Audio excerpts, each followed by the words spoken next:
नमस्ते प्रणाम। हमारा यूट्यूब चैनल में रउआ लोग के बहुत बहुत स्वागत बा। कि रउआ लोग के एगो हम झूमर एगो गा के हम सुनावत तनी कि बड़ा कस के लागे गरमिया बलम हमरा बेनिया मंगाई द। कि रउआ लोग के एगो गा के हम सुनावत तनी। हमरा के सब्सक्राइब कर मत भूलाएं, हमरो के तनी सपोर्ट करी। जे सपोर्ट कइले बानी उनकर के उहाँ के धन्यवाद, जे ना कइले बानी उहो के धन्यवाद।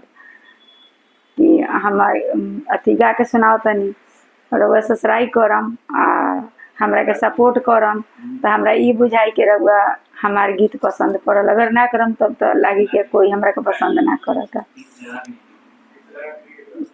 बड़ा कस के लागे गरमिया बोलमु हमरा बेनिया मंगाई दीना। बड़ा कस के लागे गरमिया बोलमु हमरा बेनिया मंगाई दीना। बेनिया मंगाई दी, बेनिया मंगाई दी।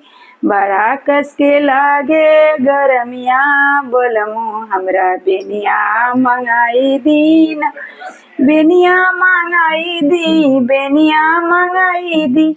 बड़ा कस के लागे गरमिया बोलमु हमरा बेनिया डोलाई दीना। बड़ा कस के लागे गरमिया बोलमु हमरा बेनिया डोलाई दीना।